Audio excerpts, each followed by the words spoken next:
सत श्री अकाल जी। चढ़दी कला टाइम टीवी वेख रहे सारे दर्शकों का स्वागत है पंजाबी खबरों के इस बुलेटिन दे विच। मैं हां तुहाडे नाल मनदीप कौर खालसा। शुरुआत विच एक नज़र मार लेने हां हुण तक दीयां खास खबरां ते।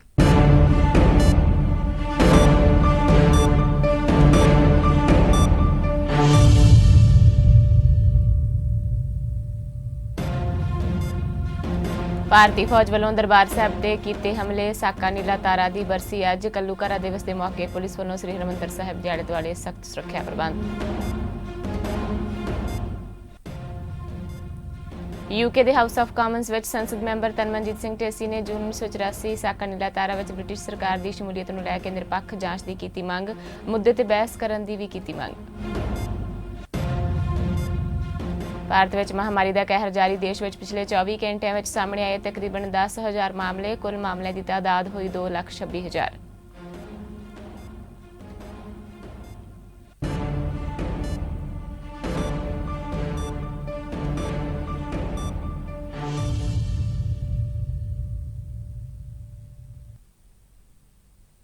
ते हुण खबरां विस्तार नाल।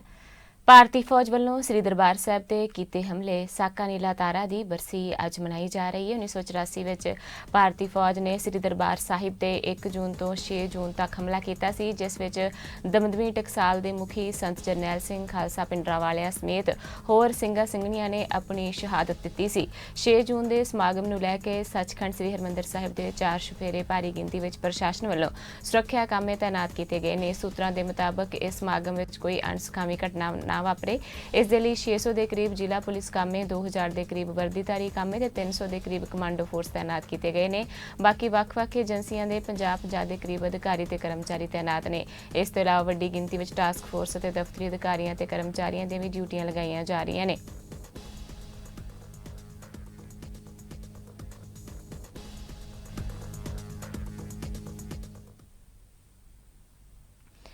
6 जून 1984 ਵਿੱਚ शहीद होए ਸਿੰਘਾਂ ਸਿੰਘਣੀਆਂ ਦੀ याद ਨੂੰ ਸਮਰਪਿਤ ਸੰਕੇਤਕ ਰੋਸ ਮਾਰਚ ਦਲ ਖਾਲਸਾ ਦੇ ਦਫ਼ਤਰ ਤੋਂ ਲੈ ਕੇ ਸ੍ਰੀ ਅਕਾਲ ਤਖਤ ਸਾਹਿਬ ਤੱਕ ਕੱਢਿਆ ਗਿਆ।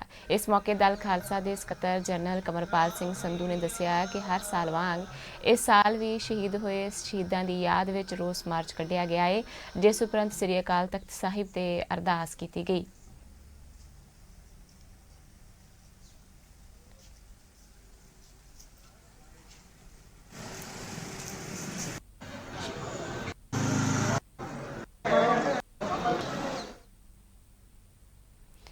यूके के हाउस ऑफ कॉमन्स विच पहले दस्तारधारी संसद मैंबर तनमनजीत सिंह ढेसी ने जून 1984 साका नीला तारा विच ब्रिटिश सरकार की शमूलीयत नूं लै के निरपक्ष जांच की मंग की है। ब्रिटिश सिख विरोधी धिर लेबर पार्टी के संसद मैंबर ढेसी ने न सिर्फ सुतंत्र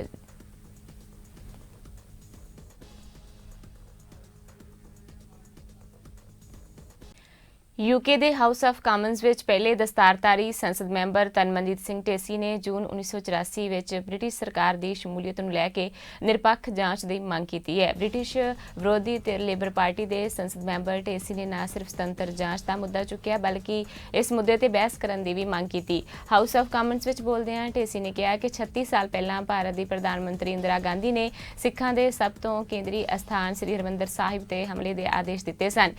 ढेसी ने कहा कि 1984 ਦੇ ਉਸ ਦੁਖਾਂਤ ਨੂੰ ਕਦੇ ਭੁਲਾਇਆ ਨਹੀਂ ਜਾ ਸਕਦਾ।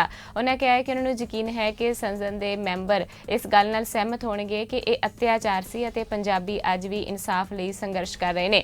ਉਧਰ ਕਾਮਨਸ ਦੇ ਲੀਡਰ ਜੈਕਬ ਰੀਜ਼-ਮੌਗ ਨੇ ਸਰਕਾਰ ਵੱਲੋਂ ਪ੍ਰਤੀਕਿਰਿਆ ਦਿੱਤੀ ਅਤੇ ਕਿਹਾ ਕਿ ਇਸ ਬਰਸੀ ਨੂੰ ਯਾਦ ਰੱਖਣਾ ਮਹੱਤਵਪੂਰਨ ਹੈ। ਢੇਸੀ ਵੱਲੋਂ ਚੁੱਕੇ ਗਏ ਸਵਾਲਾਂ ਨੂੰ ਬਹਿਸ ਦੌਰਾਨ ਉਠਾਉਣਾ ਚਾਹੀਦਾ ਹੈ। ਉਹਨਾਂ ਕਿਹਾ ਹੈ ਕਿ ਪੂਰਾ ਭਰੋਸਾ ਹੈ ਕਿ ਮਾਰਗਰੇਟ ਥੈਚਰ ਜੋ ਕਿ ਯੂਕੇ ਦੇ ਸਭ ਤੋਂ ਮਹਾਨ ਆਗੂਆਂ ਵਿੱਚੋਂ ਇੱਕ ਸੀ, ਉਹ ਹਮੇਸ਼ਾ ਹੀ ਸਹੀ ਵਿਵਹਾਰ ਕਰਦੇ ਸਨ।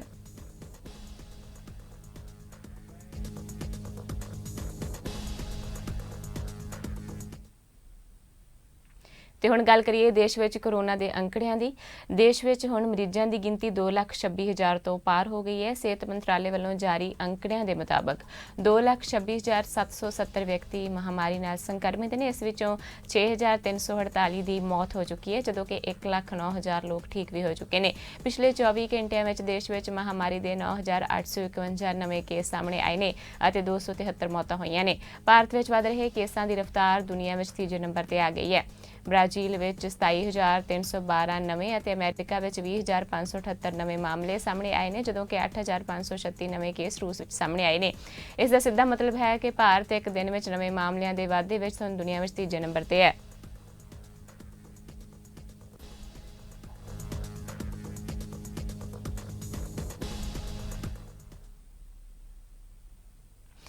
ਕੇਂਦਰ ਸ਼ਾਸਿਤ ਪ੍ਰਦੇਸ਼ ਜੰਮੂ ਕਸ਼ਮੀਰ ਵਿੱਚ ਸ਼੍ਰੀਨਗਰ ਦੇ ਇੱਕ ਹਸਪਤਾਲ ਵਿੱਚ ਮਹਾਮਾਰੀ ਨਾਲ ਇੱਕ 65 ਸਾਲਾ ਬਜ਼ੁਰਗ ਮਹਿਲਾ ਦੀ ਮੌਤ ਹੋ ਗਈ ਹੈ। ਇਸ ਨਾਲ ਜੰਮੂ ਕਸ਼ਮੀਰ ਵਿੱਚ ਇਸ ਬਿਮਾਰੀ ਨਾਲ ਮਰਨ ਵਾਲਿਆਂ ਦੀ ਗਿਣਤੀ ਵੱਧ ਕੇ 36 ਹੋ ਗਈ ਹੈ। ਸੂਬੇ ਵਿੱਚ ਪਿਛਲੇ 10 ਦਿਨਾਂ ਵਿੱਚ 14 ਲੋਕਾਂ ਦੀ ਮੌਤ ਹੋ ਚੁੱਕੀ ਹੈ ਅਤੇ 18 ਦਿਨਾਂ ਵਿੱਚ 22 ਮਾਮਲੇ ਸਾਹਮਣੇ ਆਏ ਨੇ। ਪੀੜਤਾਂ ਦੀ ਕੁੱਲ ਗਿਣਤੀ 3,142 ਤੋਂ ਪਾਰ ਪਹੁੰਚ ਗਈ ਹੈ।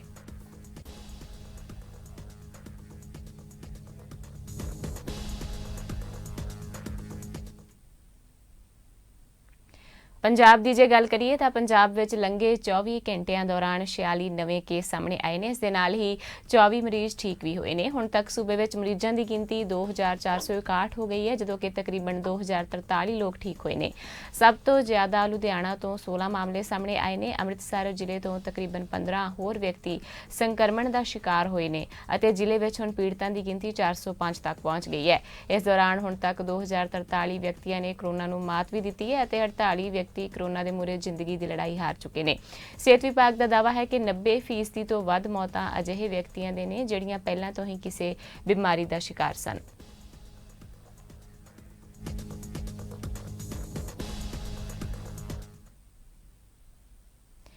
ਪਟਿਆਲਾ ਵਿੱਚ civil surgeon doctor Harish Malhotra ਨੇ ਦੱਸਿਆ ਹੈ ਕਿ ਬੀਤੇ ਦਿਨੀ ਕੋਵਿਡ ਜਾਂਚ ਲਈ ਭੇਜੇ 799 ਸੈਂਪਲਸ ਦੇ ਵਿੱਚੋਂ 350 ਸੈਂਪਲਸ ਦੀ ਪ੍ਰਾਪਤ ਹੋਈ ਰਿਪੋਰਟ ਵਿੱਚੋਂ 349 ਸੈਂਪਲਸ ਦੀ ਰਿਪੋਰਟ ਨੈਗੇਟਿਵ ਆਈ ਹੈ ਤੇ ਇੱਕ ਪੋਜ਼ਿਟਿਵ ਆਈ ਹੈ। ਬਾਕੀ ਸੈਂਪਲਸ ਦੀ ਰਿਪੋਰਟ ਦੀ ਉਡੀਕ ਕੀਤੀ ਜਾ ਰਹੀ ਹੈ। ਪੋਜ਼ਿਟਿਵ ਕੇਸ ਬਾਰੇ ਜਾਣਕਾਰੀ ਦਿੰਦੇ ਉਹਨਾਂ ਦੱਸਿਆ ਕਿ ਮਿਲਰਗੰਜ ਲੁਧਿਆਣਾ ਦਾ ਰਹਿਣ ਵਾਲਾ 40 ਸਾਲਾ ਵਿਅਕਤੀ ਜੋ ਪਹਿਲਾਂ ਤੋਂ ਹੀ ਰਜਿੰਦਰਾ ਹਸਪਤਾਲ ਵਿੱਚ ਦਾਖਲ ਹੈ, ਆਪਣੇ ਕਰੋਨਾ ਪੋਜ਼ਿਟਿਵ ਬੱਚੇ ਦਾ ਇਲਾਜ ਕਰਵਾ ਰਿਹਾ ਸੀ। ਉਸ ਦੇ ਸੰਪਰਕ ਵਿੱਚ ਹੋਣ ਦੇ ਕਾਰਨ ਉਸ ਦਾ ਵੀ ਸੈਂਪਲ ਲਿਆ ਗਿਆ ਜੋ ਕਿ ਪੋਜ਼ਿਟਿਵ ਆਇਆ ਹੈ। ਉਸ ਨੂੰ ਰਜਿੰਦਰਾ ਹਸਪਤਾਲ ਵਿੱਚ ਦਾਖਲ ਕਰਵਾ ਦਿੱਤਾ ਗਿਆ ਹੈ ਤੇ ਸੂਚਨਾ ਸਿਵਲ ਸਰਜਨ ਲੁਧਿਆਣਾ ਨੂੰ ਦੇ ਦਿੱਤੀ ਗਈ ਹੈ। 6,304 ਨੈਗੇਟਿਵ ਨੇ ਤੇ ਪੰਜਾਬ ਦੇ ਮੁੱਖ ਮੰਤਰੀ ਕੈਪਟਨ ਅਮਰਿੰਦਰ ਸਿੰਘ ਨੇ ਕੇਂਦਰ ਸਰਕਾਰ ਵੱਲੋਂ ਖੇਤੀ ਖੇਤਰ ਲਈ ਐਲਾਨੇ ਅਖੌਤੀ ਸੁਧਾਰਾਂ ਨੂੰ ਮੁਲਕ ਦੇ ਸੰਘੀ ਢਾਂਚੇ ਨੂੰ ਖੋਰਾ ਲਾਉਣ ਅਤੇ ਅਸਥਿਰ ਕਰਨ ਲਈ ਢੀਠਤਾ ਵਾਲਾ ਯਤਨ ਆਖਦਿਆਂ ਰੱਦ ਕਰ ਦਿੱਤਾ ਹੈ। ਮੁੱਖ ਮੰਤਰੀ ਨੇ ਚੇਤਾਵਨੀ ਦਿੱਤੀ ਹੈ ਕਿ ਇਸ ਨਾਲ ਫਸਲਾਂ ਦੇ ਘੱਟੋ-ਘੱਟ ਸਮਰਥਨ ਮੁੱਲ ਅਤੇ ਖਰੀਦ ਵਿਵਸਥਾ ਦੇ ਖਾਤਮੇ ਦਾ ਮੁੱਢ ਵੱਜੇਗਾ ਤੇ ਸੂਬੇ ਦੇ ਕਿਸਾਨਾਂ ਦੇ ਅੰਦਰ ਬੇਚੈਨੀ ਪੈਦਾ ਹੋਵੇਗੀ। ਭਾਰਤ ਦੇ ਸੰਵਿਧਾਨ ਦੇ ਤਹਿਤ ਸੁਰੱਖਿਅਤ ਸੂਬਿਆਂ ਦੇ ਅਧਿਕਾਰਾਂ ਨੂੰ ਦਬਾਉਣ ਵਾਲੇ ਕੇਂਦਰ ਦੇ ਇਸ ਫੈਸਲੇ ਦਾ ਸਖਤ ਵਿਰੋਧ ਕਰਦਿਆਂ ਮੁੱਖ ਮੰਤਰੀ ਨੇ ਕਿਹਾ ਕਿ ਪੰਜਾਬ ਭਾਰਤ ਸਰਕਾਰ ਦੇ ਮੁਲਕ ਦੇ ਸੰਘੀ ਢਾਂਚੇ ਨੂੰ ਕਮਜ਼ੋਰ ਕਰਨ ਵਾਲੇ ਹਰ ਕਦਮ ਵਿਰੁੱਧ ਲੜੇਗਾ, ਜਿਸ ਨਾਲ ਸੂਬੇ ਦੇ ਮਜ਼ਬੂਤ ਖੇਤੀ ਉਤਪਾਦਨ ਅਤੇ ਮਾਰਕੀਟਿੰਗ ਵਿਵਸਥਾ ਵਿੱਚ ਸਿੱਧਾ ਜਾਂ ਨੁਕਸਾਨਦਾਇਕ ਦਖਲ ਦਿੱਤਾ ਜਾ ਰਿਹਾ ਹੋਵੇ। ਉਹਨਾਂ ਚੇਤਾਵਨੀ ਵੀ ਦਿੱਤੀ ਕਿ ਜੇਕਰ ਅਜਿਹਾ ਫੈਸਲਾ ਮੁਲਕ ਦੀ ਅੰਨ ਸੁਰੱਖਿਆ ਜਿਸ ਨੂੰ ਬਹਾਲ ਰੱਖਣ ਦੇ ਲਈ ਹਰੀ ਕ੍ਰਾਂਤੀ ਤੋਂ ਪੰਜਾਬ ਦੇ ਨਿਰਸਵਾਰਥ ਕਿਸਾਨਾਂ ਨੇ ਸਖਤ ਮਿਹਨਤ ਕੀਤੀ ਹੈ, ਉਸ ਨੂੰ ਬੁਰੀ ਤਰ੍ਹਾਂ ਤੇ ਨਾਪੱਖੀ ਢੰਗ ਨਾਲ ਪ੍ਰਭਾਵਿਤ ਕਰੇਗਾ।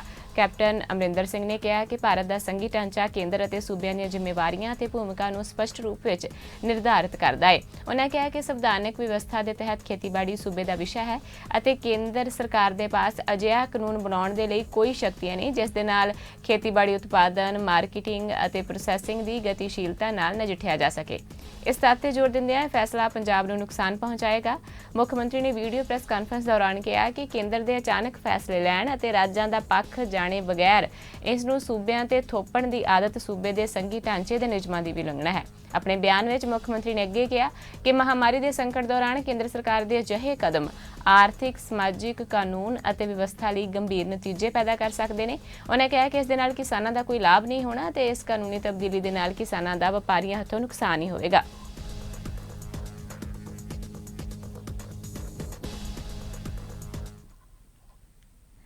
ਪ੍ਰਵਾਸੀ ਮਜ਼ਦੂਰਾਂ ਦੇ ਮਾਮਲੇ ਤੇ ਸੁਪਰੀਮ ਕੋਰਟ ਵਿੱਚ ਸੁਣਵਾਈ ਹੋਈ। ਪ੍ਰਵਾਸੀ ਮਜ਼ਦੂਰਾਂ ਦੀ ਹਾਲਤ ਤੇ ਖੁਦ ਨੋਟਿਸ ਲੈਂਦੇ ਹੋਏ ਕੋਰਟ ਨੇ ਕੇਂਦਰ ਸਰਕਾਰ ਅਤੇ ਸੂਬਿਆਂ ਨੂੰ ਨਿਰਦੇਸ਼ ਦਿੱਤੇ ਨੇ ਕਿ ਸਾਰੇ ਪ੍ਰਵਾਸੀਆਂ ਨੂੰ 15 ਦਿਨਾਂ ਵਿੱਚ ਘਰ ਪਹੁੰਚਾਇਆ ਜਾਵੇ। ਕੋਰਟ ਨੇ ਕਿਹਾ ਹੈ ਕਿ ਸਾਰੇ ਸੂਬਿਆਂ ਨੂੰ ਰਿਕਾਰਡ ਤੇ ਲਿਆਉਣਾ ਹੈ ਕਿ ਉਹ ਕਿਵੇਂ ਰੋਜ਼ਗਾਰ ਅਤੇ ਹੋਰ ਤਰ੍ਹਾਂ ਦੀ ਰਾਹਤ ਵੀ ਪ੍ਰਵਾਸੀਆਂ ਨੂੰ ਪ੍ਰਦਾਨ ਕਰਨਗੇ। ਪ੍ਰਵਾਸੀਆਂ ਦਾ ਰਜਿਸਟ੍ਰੇਸ਼ਨ ਵੀ ਹੋਣਾ ਚਾਹੀਦਾ ਹੈ।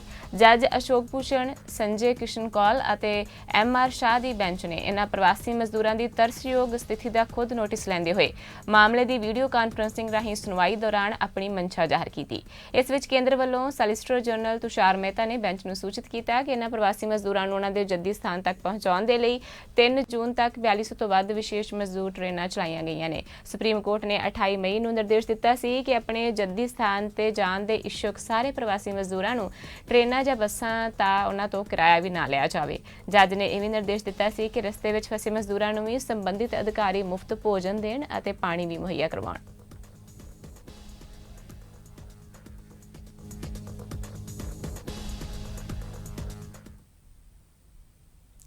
ਹਰਿਆਣਾ ਦੀ ਟਿਕਟੌਕ ਸਟਾਰ ਅਤੇ ਭਾਜਪਾ ਆਗੂ ਸੋਨਾਲੀ ਫੋਗਾਟ ਇੱਕ ਵਾਰ ਫਿਰ ਪੁਲਿਸ ਦੇ ਸਾਹਮਣੇ ਮਾਰਕੀਟ ਕਮੇਟੀ ਦੇ ਸੈਕਟਰੀ ਦੀ ਚੱਪਲਾਂ ਨਾਲ ਕੁੱਟਮਾਰ ਕਰਨ ਦਾ ਮਾਮਲਾ ਸੁਰਖੀਆਂ ਵਿੱਚ ਆਇਆ ਹੈ। ਸੋਨਾਲੀ ਨੇ ਸੈਕਟਰੀ ਤੇ ਅਪਸ਼ਬਦ ਬੋਲਣ ਦਾ ਦੋਸ਼ ਲਾਇਆ ਹੈ। ਇਸ ਘਟਨਾ ਦੀ ਵੀਡੀਓ ਸੋਸ਼ਲ ਮੀਡੀਆ ਤੇ ਵਾਇਰਲ ਹੋ ਰਹੀ ਹੈ। ਜਾਣਕਾਰੀ ਅਨੁਸਾਰ ਸੋਨਾਲੀ ਫੋਗਾਟ ਆਪਣੇ ਸਮਰਥਕਾਂ ਦੇ ਨਾਲ ਹਿਸਾਰ ਦੀ ਬਾਲਸਮੰਦ ਅਨਾਜ ਮੰਡੀ ਦਾ ਦੌਰਾ ਕਰਨ ਪਹੁੰਚੀ ਸੀ। ਇਸ ਸਮੇਂ ਦੌਰਾਨ ਹਿਸਾਰ ਮਾਰਕੀਟ ਕਮੇਟੀ ਦੇ ਆਗੂ ਵੀ ਉੱਥੇ ਮੌਜੂਦ ਸਨ। ਦੋਸ਼ ਹੈ ਕਿ ਪਿੰਡ ਵਾਸੀਆਂ ਦੀਆਂ ਸ਼ਿਕਾਇਤਾਂ ਦੱਸਣ ਦੇ ਲਈ ਜਦੋਂ ਸੋਨਾਲੀ ਨੇ ਮਾਰਕੀਟ ਕਮੇਟੀ ਦੇ ਸਕੱਤਰ ਤੱਕ ਪਹੁੰਚ ਕੀਤੀ ਤੇ ਉਹਨਾਂ ਤੋਂ ਇਸ ਦਾ ਜਵਾਬ ਦੇਣ ਲਈ ਕਿਹਾ ਤਾਂ ਉਸਨੇ ਸੋਨਾਲੀ ਨੂੰ ਕੁਝ ਅਪਸ਼ਬਦ ਕਹੇ।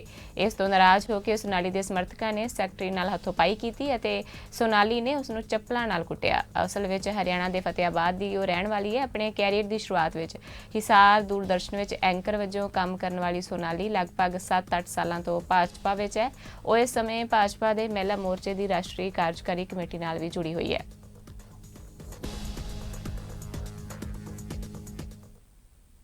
ਦੇ ਪ੍ਰਸਿੱਧ ਪਹਾੜੀ ਮੰਦਿਰ ਨੂੰ 11 ਜੂਨ ਨੂੰ ਖੋਲ੍ਹ ਦਿੱਤਾ ਜਾਵੇਗਾ, ਪਰ ਹਰ ਦਿਨ ਹੁਣ ਸੀਮਤ ਗਿਣਤੀ ਵਿੱਚ ਹੀ ਭਗਤ ਦਰਸ਼ਨ ਕਰ ਸਕਣਗੇ। ਤਾਲਾਬੰਦੀ ਕਾਰਨ ਮੰਦਿਰ ਨੂੰ ਬੰਦ ਕਰ ਦਿੱਤਾ ਗਿਆ ਸੀ। ਪ੍ਰਾਚੀਨ ਮੰਦਿਰ ਦਾ ਪ੍ਰਬੰਧ ਦੇਖਣ ਵਾਲੇ ਤ੍ਰਿਮਲਾ ਤਿਰੂਪਤੀ ਦੇਵਸਥਾਨ ਦੇ ਅਧਿਕਾਰੀਆਂ ਨੇ ਦੱਸਿਆ ਹੈ ਕਿ ਮਹਾਮਾਰੀ ਦੇ ਮੱਦੇਨਜ਼ਰ ਸਿਰਫ 6000 ਸ਼ਰਧਾਲੂਆਂ ਨੂੰ ਹੀ ਮਨਜ਼ੂਰੀ ਦਿੱਤੀ ਜਾਵੇਗੀ। ਇਸ ਦੌਰਾਨ ਸ਼ਰਧਾਲੂ ਆਪਸ ਵਿੱਚ ਦੂਰੀ ਵੀ ਬਣਾਈ ਰੱਖਣਗੇ ਅਤੇ ਉਹਨਾਂ ਨੂੰ ਮਾਸਕ ਪਹਿਨਣਾ ਵੀ ਲਾਜ਼ਮੀ ਹੋਏਗਾ। ਆਮ ਦਿਨਾਂ ਵਿੱਚ ਇੱਥੇ 60000 ਤੋਂ ਵੱਧ ਲੋਕ ਇੱਕ ਦਿਨ ਵਿੱਚ ਦਰਸ਼ਨ ਲਈ ਆਉਂਦੇ ਨੇ। ਇਸ ਵਿੱਚ ਮੰਦਿਰ ਦੇ ਇੱਕ ਅਧਿਕਾਰੀ ਨੇ ਦੱਸਿਆ ਹੈ ਕਿ ਤਾਲਾਬੰਦੀ ਵਿੱਚ ਹੁਣ ਤੱਕ 2000 ਸਾਲ ਪੁਰਾਣੇ ਇਸ ਮੰਦਿਰ ਨੂੰ ਕਰੀਬ 500 ਕਰੋੜ ਰੁਪਏ ਦਾ ਮਾਲੀ ਨੁਕਸਾਨ ਹੋਇਆ ਹੈ। ਉਹਨਾਂ ਦੱਸਿਆ ਕਿ ਹਰ ਦਿਨ ਕੁੱਲ 3000 ਵਿਸ਼ੇਸ਼ ਟਿਕਟ ਆਨਲਾਈਨ ਤਰੀਕੇ ਨਾਲ ਉਪਲਬਧ ਹੋਣਗੇ। ਇੱਕ ਟਿਕਟ ਦੀ ਕੀਮਤ 300 ਰੁਪਏ ਹੋਵੇਗੀ। ਦਰਸ਼ਨ ਲਈ ਬਾਕੀ 3000 ਕੋਟਾ ਇਸ ਤੋਂ ਵੱਖ ਹੋਵੇਗਾ ਅਤੇ ਸ਼ਰਧਾਲੂ ਉਪਲਬਧ ਸਮੇਂ ਲਈ ਰਜਿਸਟ੍ਰੇਸ਼ਨ ਵੀ ਕਰਵਾ ਸਕਣਗੇ।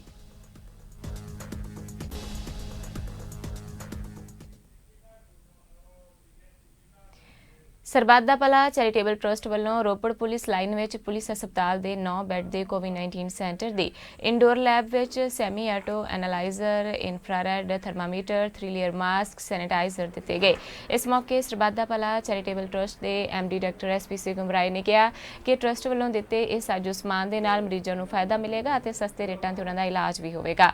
ਉਹਨਾਂ ਕਿਹਾ ਕਿ ਇਸ ਲੈਬ ਨੂੰ ਚਲਾਉਣ ਦੇ ਲਈ ਜਿਸ ਚੀਜ਼ ਦੀ ਵੀ ਲੋੜ ਹੋਰ ਹੋਵੇਗੀ ਟਰਸਟ ਵੱਲੋਂ ਮੁਹੱਈਆ ਕਰਵਾਈ ਜਾਵੇਗੀ। ਇਸ ਮੌਕੇ ਉਹਨਾਂ ਕਿਹਾ ਕਿ ਜੇ ਇਹਨਾਂ ਵੱਲੋਂ ਥਾਂ ਮੁਹੱਈਆ ਕਰਵਾਈ ਜਾਵੇ ਤਾਂ ਟਰਸਟ ਵੱਲੋਂ ਨਵੀਂ ਲੈਬੋਰਟਰੀ ਵੀ ਖੋਲੀ ਜਾਵੇਗੀ ਤੇ ਉਸਦੇ ਸਟਾਫ ਦੀ ਸੈਲਰੀ ਵੀ ਟਰਸਟ ਵੱਲੋਂ ਦਿੱਤੀ ਜਾਵੇਗੀ। ਇਸ ਮੌਕੇ ਲੈਬ ਦੇ ਡਾਕਟਰਾਂ ਅਤੇ ਪੁਲਿਸ ਦੇ ਅਧਿਕਾਰੀਆਂ ਨੇ ਸਹਿਯੋਗ ਦੇਣ ਦੇ ਲਈ ਡਾਕਟਰ ਐਸਪੀ ਸਿੰਘ ਗੁਬਰਾਏ ਦਾ ਧੰਨਵਾਦ ਕੀਤਾ। ਇਸ ਮੌਕੇ ਸਰਬੱਤ ਦਾ ਭਲਾ ਚੈਰੀਟੇਬਲ ਟਰਸਟ ਦੀ ਰੋਪੜ ਟੀਮ ਦੇ ਪ੍ਰਧਾਨ ਜਗਜੀਤ ਕੁਮਾਰ ਸਮੇਤ ਪੂਰੀ ਟੀਮ ਮੌਜੂਦ ਰਹੀ। ਡਾਕਟਰ ਗੁਬਰਾਏ ਨੇ ਉਹਨਾਂ ਦੀ ਹੌਸਲਾ ਅਫਜ਼ਾਈ ਕੀਤੀ ਤੇ ਕਿਹਾ ਕਿ ਰੋਪੜ ਟੀਮ ਬਿਹਤਰ ਤਰੀਕੇ ਨਾਲ ਕੰਮ ਕਰ ਰਹੀ ਹੈ।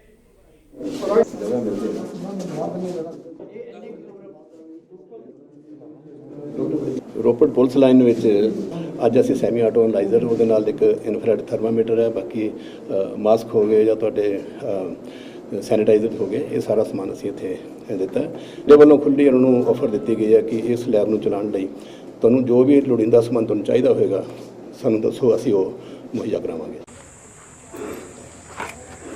ਵਿਸ਼ਵ ਵਾਤਾਵਰਣ ਦਿਵਸ ਦੇ ਮੌਕੇ ਤੇ ਅਫਸਰ ਕਲੋਨੀ ਪਟਿਆਲਾ ਵਿਖੇ ਵਾਤਾਵਰਣ ਪ੍ਰੇਮੀ ਅਤੇ ਸਮਾਜ ਸੇਵੀ ਭਗਵਾਨ ਦਾਸ ਜੁਨੇਜਾ ਅਤੇ ਚੜ੍ਹਦੀ ਕਲਾ ਅਦਾਰਾ ਦੇ ਚੇਅਰਮੈਨ ਜਗਜੀਤ ਸਿੰਘ ਦਰਦੀ ਵੱਲੋਂ ਪਟਿਆਲਾ ਵੱਲੋਂ ਵਣ ਮਹਾ ਉਤਸਵ ਪ੍ਰੋਗਰਾਮ ਆਯੋਜਿਤ ਕੀਤਾ ਗਿਆ। ਸਮਾਜ ਸੇਵੀ ਭਗਵਾਨ ਦਾਸ ਜੁਨੇਜਾ ਦੀ ਸਰਪ੍ਰਸਤੀ ਹੇਠ ਪਟਿਆਲਾ ਦੇ ਵੱਖ-ਵੱਖ ਜਗ੍ਹਾ ਤੇ ਫਲਦਾਰ ਅਤੇ ਸ਼ਾਨਦਾਰ ਪੌਦੇ ਲਗਾਉਣ ਦਾ ਪ੍ਰੋਗਰਾਮ ਆਯੋਜਿਤ ਹੋਇਆ। ਸਰਦਾਰ ਜਗਜੀਤ ਸਿੰਘ ਦਰਦੀ ਅਤੇ ਜੁਨੇਜਾ ਨੇ ਪੌਦੇ ਲਗਾ ਕੇ ਵਣ ਮਹਾ ਉਤਸਵ ਦਾ ਉਦਘਾਟਨ ਕੀਤਾ। ਉਹਨਾਂ ਬੋਲਦੇ ਹੋਏ ਕਿਹਾ ਕਿ ਸ਼ੁੱਧ ਵਾਤਾਵਰਣ ਹੀ ਜ਼ਿੰਦਗੀ ਦਾ ਆਧਾਰ ਹੈ, ਇਸ ਲਈ ਸਾਨੂੰ ਵੱਧ ਤੋਂ ਵੱਧ ਪੌਦੇ ਲਗਾ ਕੇ ਕੁਦਰਤ ਦੀ ਸੰਭਾਲ ਕਰਨੀ ਚਾਹੀਦੀ ਹੈ। ਪੌਦੇ ਲਗਾ ਕੇ ਹੀ ਸਾਡਾ ਕੰਮ ਖਤਮ ਨਹੀਂ ਹੋ ਜਾਂਦਾ, ਸਗੋਂ ਪੌਦੇ ਨੂੰ ਸਿੰਜਣ ਦੀ ਜ਼ਿੰਮੇਵਾਰੀ ਵੀ ਚੁੱਕਣੀ ਚਾਹੀਦੀ ਹੈ ਤਾਂ ਜੋ ਲਗਾਇਆ ਹੋਇਆ ਪੌਦਾ ਭਵਿੱਖ ਵਿੱਚ ਰੁੱਖ ਬਣ ਸਕੇ। ਇਸ ਮੌਕੇ ਸਰਦਾਰ ਜਗਜੀਤ ਸਿੰਘ ਦਰਦੀ ਵੱਲੋਂ ਜੁਨੇਜਾ ਪਰਿਵਾਰ ਨੂੰ ਗੁਰੂ ਸਾਹਿਬ ਜੀ ਦੀ ਜੀਵਨੀ ਉੱਪਰ ਕਿਤਾਬ ਵੀ ਭੇਟ ਕੀਤੀ ਗਈ। ਇਸ ਮੌਕੇ ਸਰਦਾਰ ਦਰਦੀ ਦਾ ਸਨਮਾਨ ਵੀ ਕੀਤਾ ਗਿਆ। ਇਸ ਮੌਕੇ ਨਵਨੀਤ ਵਾਲੀਆ, ਅਭੀ ਚੰਦ, ਕਿਸ਼ੋਰ ਆਕਾਸ਼ ਸ਼ਰਮਾ, अनिल शर्मा, मोंटी ग्रोवर, चरणजीत, गोबिंद, राहुल, बलवंत खत्री, जसविंदर सिंह दमन तो इलावा आम लोग भी हाजिर सन। जो विश्व भर में ਜਦੋਂ वातावरण दिवस मनाया जा रहा है तो मैनू उदों खुशी की हद ही नहीं रही जो सवेरे जनेजा साहब ने टैलीफोन करके मैनू कहा कि अज प्लांटेशन करांगे, तुसी आओ, तुहाडे हत्थों करवाने हैं।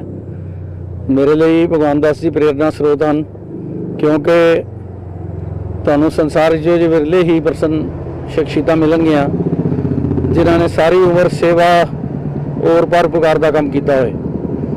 गुरबाणी विच भी सेवा करने वालियां नूं परोपकारी की पदवी दी गई है।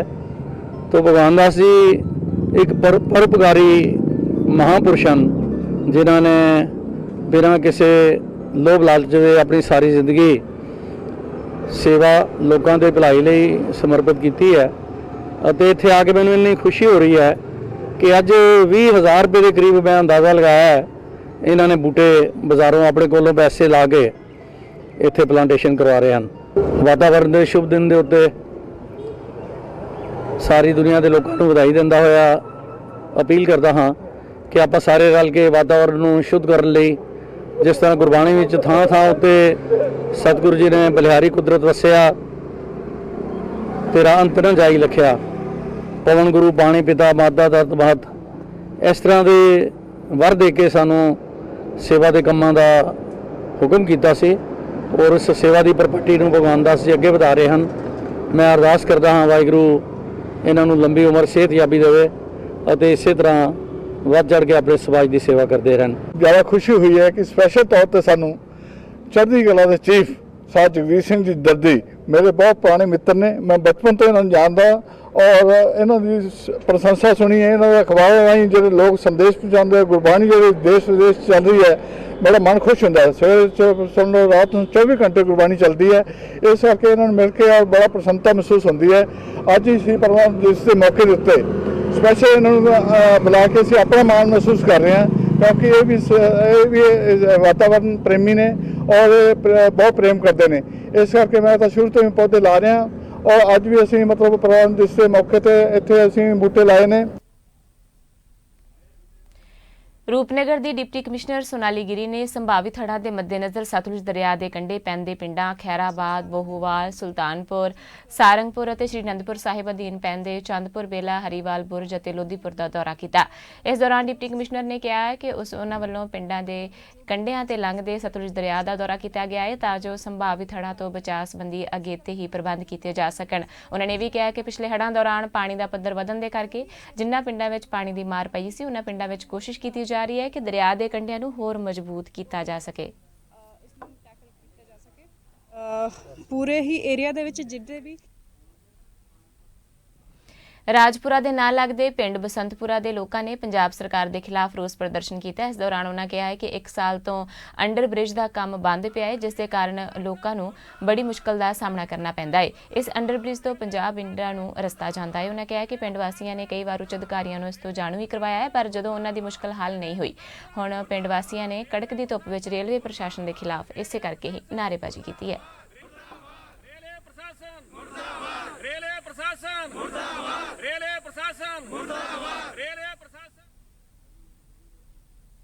ਪੰਜਾਬੀ ਖਬਰਾਂ ਦੇ ਇਸ ਬੁਲੇਟਿਨ ਵਿੱਚ ਫਿਲਹਾਲ ਇਹ ਨਹੀਂ। ਹੁਣ ਤੁਸੀਂ ਮੈਨੂੰ ਮਨਦੀਪ ਕੌਰ ਖਾਲਸਾ ਨੂੰ ਦਿਓ ਆਗਿਆ। ਧੰਨਵਾਦ ਜੀ।